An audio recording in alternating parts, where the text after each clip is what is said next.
Hello, folks. Dustin Zarni here, Democratic Elections Commissioner in Onondaga County. Welcome to Commissioner in the Car. I'm a day late because yesterday I traveled to Albany and I tried to do a Commissioner on a Train. I was actually on the train at the end of the night, but the technology didn't work out for me. So, alas, here I am, Commissioner in the Car. One day late, but that's okay because today, and actually yesterday, New York certified its presidential election ballot, and no one dropped off in the sense of that they are no longer running for office voluntarily, and that means that yes, we will have a presidential primary no matter what on April 2nd, and we'll see what this primary turns into. On the Democratic side, it is three candidates: Joe Biden, Marianne Williamson, and Dean Phillips. They all submitted petitions, and that's how they got on the ballot.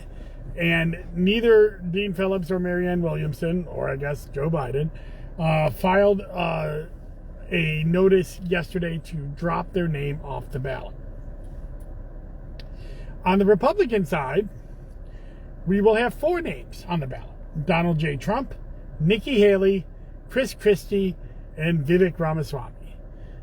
This is subject to change, but that's only if I got this wrong, because we haven't received our certification from the state board yet. But at the state board meeting yesterday, those were the names that were certified by the Republican commissioners to be on the ballot. And you may ask, why is Vivek Ramaswamy and Chris Christie still on the ballot if they suspended their presidential campaigns?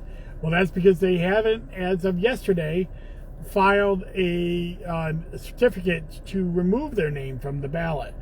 And so they did file, all four of these candidates filed certificates to be put on the ballot because they are nationally known candidates. Now, nationally known candidates is a way for that the Republicans can get on the presidential ballot, only the presidential ballot in New York, and is something pursuant to just the Republican bylaws, and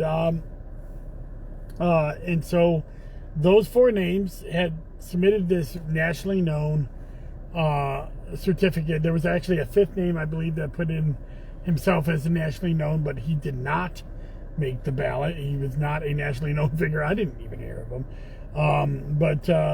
So those four names were on the ballot, and because Chris Christie and Vivek Ramaswamy's campaigns did not send in a notice to get off the New York ballot, they will actually appear on the line, even though they have suspended their campaigns. So we already have the makings of what I've been calling a zombie primary that's possible here in April 2nd, with two candidates out of the seven candidates that have already, seven candidates have already suspended their campaigns, yet they're going to be on the ballot. The question is, will more? Will Nikki Haley, Marianne Williamson, and Dean Phillips, who all seem to be trailing respectively Donald Trump and Joe Biden by quite a bit in the early states here, will they continue to remain actual candidates for office by the time the April 2nd primary rolls around? We just won't know that until that happens. So it is going to be interesting going into this next month, and really I think after Super Tuesday on March 4th, that is when a lot of people leave the race. And you may say, well, if they leave the race, why can't we just hocus pocus decide that we're not going to have a primary? And the reason is for that, Andrew Yang. Yes, I know you may say, wow, why Andrew Yang? Well, that's because in 2020, amidst the COVID pandemic, Joe Biden was the only candidate that was actually campaigning by the time April rolled around to have the April presidential primary. Now, you may remember that there was COVID that happened at that time period too, and Governor Cuomo suspended the April primary, at that point, all the Democrats got out of the race. Donald Trump was not having a primary because he was the incumbent president, and on the Republican side, nobody filed to run against him.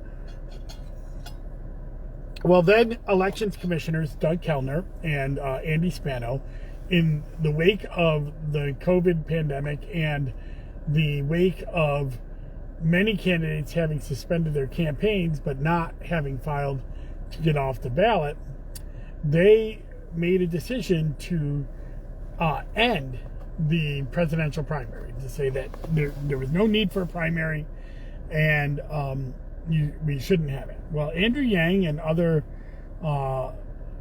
good government advocates and others felt like we should still try to have an election and have it in June instead of April and combine it with the local primaries in June. So that is now set precedent, because they went to court and forced it. That is set precedent that there is no actions that the State Board of Elections can take to actually suspend a primary. So even if all the candidates drop out or, say they're suspending their campaign or whatever, because they've already gone by yesterday's February 6th deadline to actually officially drop out in New York, their name will appear on a ballot and we will hold an election.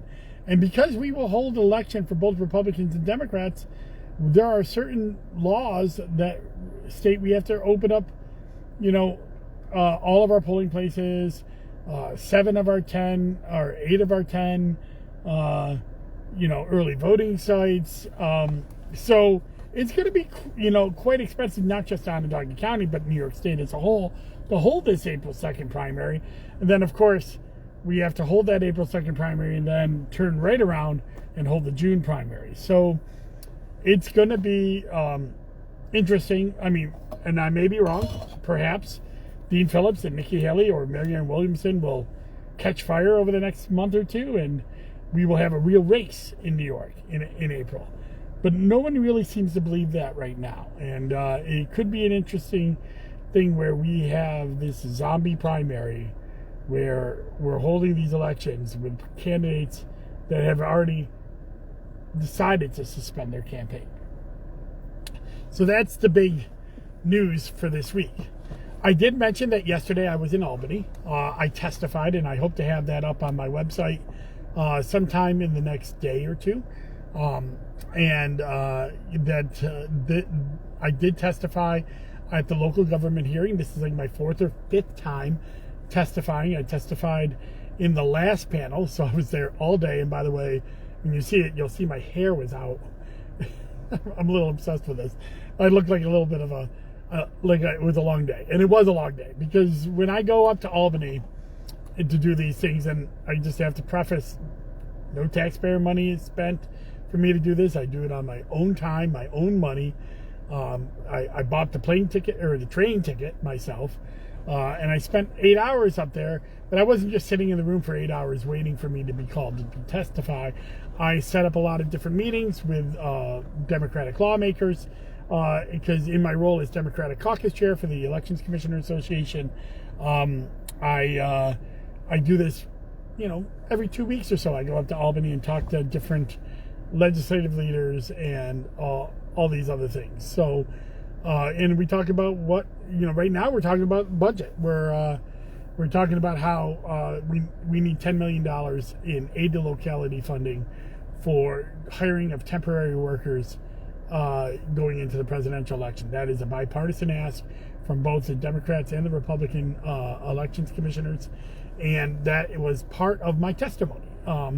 But I'm also talking to individual lawmakers about it, as well as their legislative staff. So even though I'm preparing for this primary and I'm preparing for the March village elections, I'm still doing this as well, because I feel it's important, and it's something that is, I spend all day up there. I think I had like 10 meetings yesterday, in the span of 8 hours, and then my testimony as well. So it's a long day, but it's worth it. It's fulfilling work. It's something I enjoy a lot, and I think there's a tremendous benefit for me doing this as well. I think New York State has passed a lot of reforms, and me explaining to them that those reforms are great, the things I'm for, but New York State should have a proper funding to the county boards to cover some of the cost of these reforms. It's the county's responsibility to pay for elections. That's right in the Constitution. But we're not an unfunded mandate. We're a responsibility. But our responsibility is also from New York. There are New York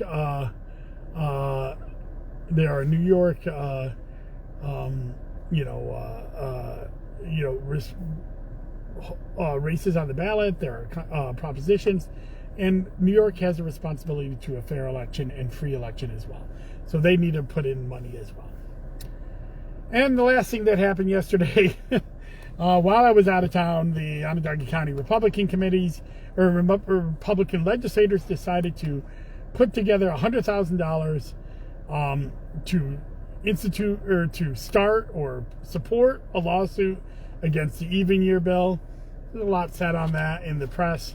I actually had a question about that during my testimony by Senator Rachel Maine. When I put that up, you can check that out. But obviously, I'm not a fan of this. I do not have any. They do not answer to the Board of Elections. In fact, it's vice versa. And as you know, they shorted our budget by $1 million this last year.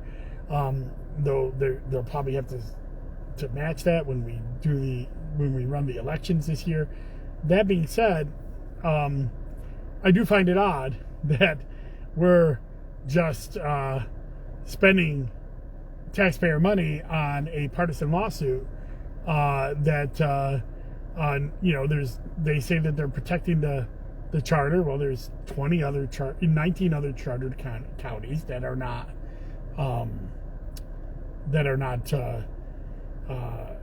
part of the suit, or at least part of the suit yet. They haven't put up money yet.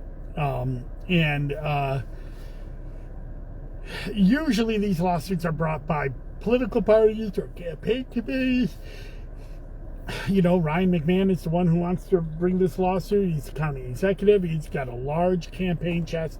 He could be doing it privately, and yet it's not being done that way. It's being done with our taxpayer money. And I think that's my main objection. If they want to do it, go ahead. They can have this lawsuit. We'll have this thing in court. I do not believe that they have a strong legal basis. I don't know what their legal basis is, because they haven't really said much about what that is. They just said we have to protect the charter, and that home rule allows us to do this. And those kind of arguments in other lawsuits have failed.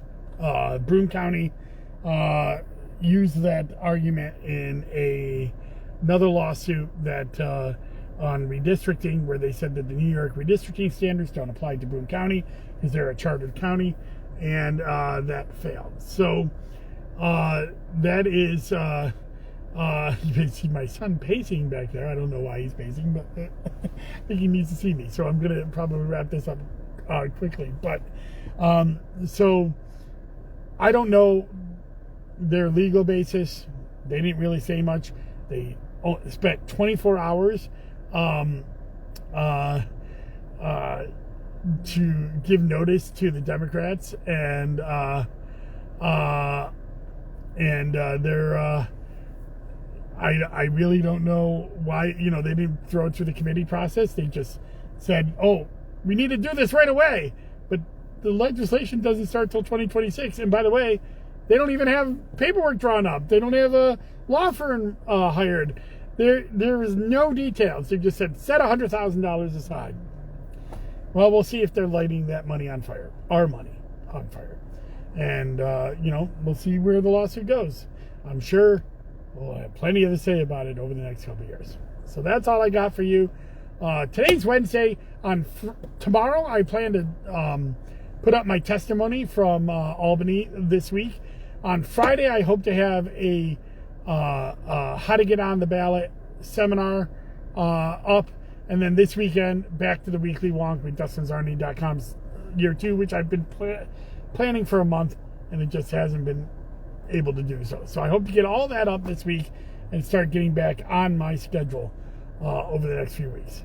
Thank you very much, and enjoy your day. Go to DustinZarni.com and subscribe, and you can get all kinds of information. It's always for free. I pay for it on my own dollar, and I never take ad money or private money for that. All right, bye-bye.